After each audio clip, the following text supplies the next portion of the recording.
કેવીની class YouTube ચેનલમાં આપ સરે મિત્રોનું હું દિલથી સ્વાગત કરું છું। આજે વિદ્યાર્થી મિત્રો વાત કરવાના છીએ ધોરણ 4માં આપણી નવીન સ્વાધ્યાયન પોથી જે આપવામાં આવેલી છે તેમાં ગુજરાતી વિષયનું પાઠ નંબર 4 સિંહ ઘૂઘવે બકરો ભાગે, જેનું આપણે આ વિડીયોમાં સચોટ સાચું અને સંપૂર્ણ સોલ્યુશન જોવાના છીએ। તો ચાલો વિદ્યાર્થી મિત્રો વિડીયોની શરૂઆત કરીએ। તેના પહેલાં તમે ખાસ ચેનલમાં નવા આવેલા હશો તો ચેનલને મિત્રો અવશ્ય સબસ્ક્રાઇબ કરી વિડીયોને લાઇક અને શેર કરવાનું પણ ન ભૂલતા।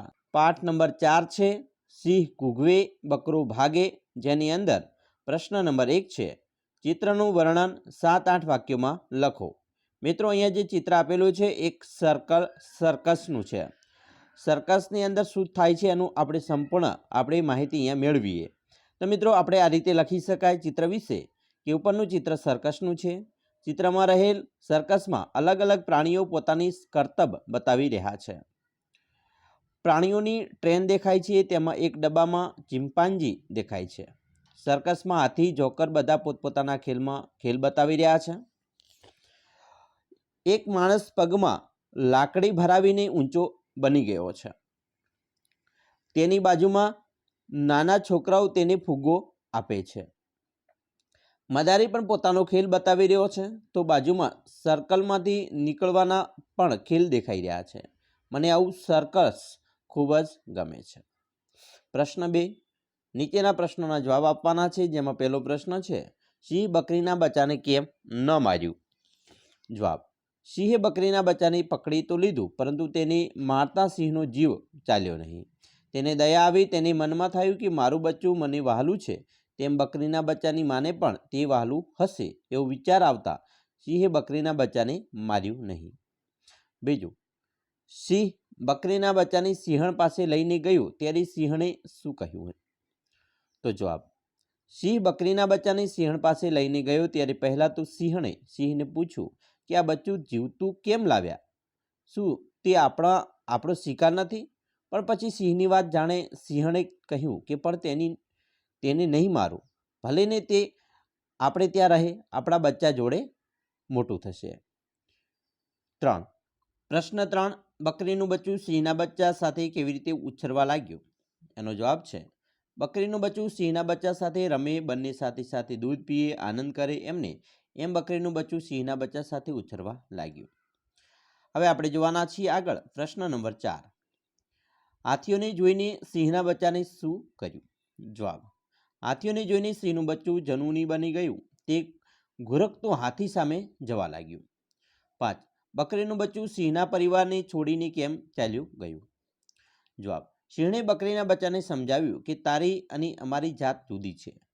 આજે મારા બેટાએ મોટા ભાઈ તરીકે તારી આજ્ઞા પાળી છે, પરંતુ હવે તે મોટો થયો છે અને સિંહ બન્યો છે।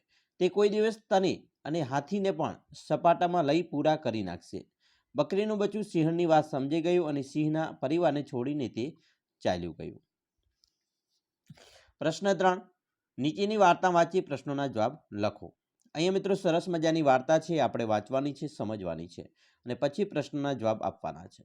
પહેલો પ્રશ્ન છે કે આ વાર્તામાં કેટલા પાત્રોના નામ આવ્યા છે અને કયા કયા? તો મિત્રો આ વાર્તામાં કુલ 4 પાત્રોના નામ છે, જેમાં સિંહ, શિકાર, બકરીનું બચ્ચું અને સિંહણની વાત છે। 2, સિંહ હતાશ થઈને બેઠો હતો, એટલે તો મિત્રો નિરાશ થઈને બેઠો હતો। જવાબ આવશે મિત્રો ક, નિરાશ થઈને બેઠો હતો। આગળ જોઈએ ત્રીજો પ્રશ્ન, સિંહને કોઈ પ્રાણી કેમ નહીં દેખાતું હોય? જવાબ: બધા પ્રાણીઓને સિંહની બીકથી પોતપોતાના રહેઠાણમાં જતા રહ્યા હશે, તેથી સિંહને કોઈ પ્રાણી નહીં દેખાતું હોય। 4, બકરીનું બચ્ચું એકલું બહાર કેમ નીકળ્યું હશે?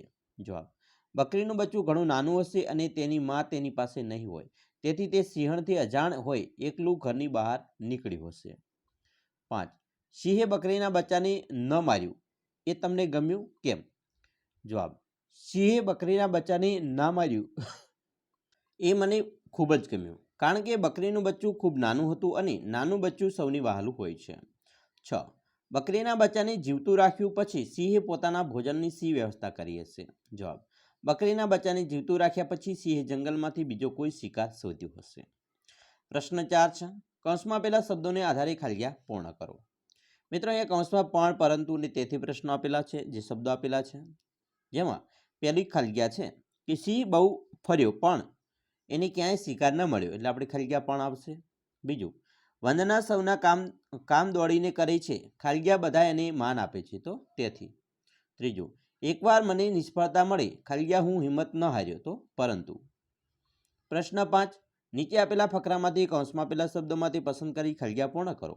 અહીં મિત્રો કૌંસમાં શબ્દ આપેલા છે તેઓ, તેની, તેની અને તે, જેમાં આપણે ફકરો જોઈએ અને એના પ્રશ્નોના જવાબ જોઈશું. કલ્પને ગીત ગાવા ખૂબ ગમે છે. તે ચાલતા ચાલતા કે સાયકલ ચલાવતા ચલાવતા કંઈક ને કંઈક ગણગણતો જ હોય છે. તેને એના નાની તો ગાતું પક્ષી કહે છે. તેની નાનીનું નામ શાંતાબા છે. તેઓ કલ્પ પાસે હનુમાન ચાલીસા ગવડાવે છે. હવે આપણે જોઈશું પ્રશ્ન 6, નીચેની શબ્દ રમત સૂચના મુજબ રમો. મિત્રો અહીંયા શબ્દ રમત એવી છે કે ફકરામાંથી સમાન અર્થવાળા અને વિરોધી અર્થવાળા શબ્દો શોધીને લખવાના છે. અહીંયા મિત્રો જોઈએ તો સમાનાર્થી શબ્દમાં બેઉ, બંને, બરાબર, શાળા, નિશાળે, ફાયદો, નફો. એવી રીતે વિરુદ્ધ શબ્દમાં મિત્રો જોઈએ તો રડનારો, હસનારો, નાનો, મોટો, ફાયદા, નુકસાન અને દોસ્ત, દુશ્મન. હવે પ્રશ્ન 7 જોઈએ, જેમાં આપેલા શબ્દ કયા વાક્યમાંથી ખોટી રીતે વપરાય છે તે શોધીને તેની નીચે લીટી દોરો. તો અહીંયા મિત્રો પહેલું છે હતાશ. 2 વાક્ય છે, જેમાં સાચો શબ્દ છે કે બિચારાને જે જોઈતું હતું એ ન મળ્યું એટલે હતાશ થઈ ગયો છે, બરાબર. બીજું હૂંફ, તો એની અંદર સાચો જવાબ છે કે માતા પિતાની હૂંફ મળી એટલે જ એ જીવનમાં સફળ થયો છે. પ્રશ્ન 8, મહાસાગર કવિતાના આધારે ખલગ્યા પૂરો. પહેલું છે મહાસાગરના પાણી તો ખારા ખારા ઊસ જેવા છે.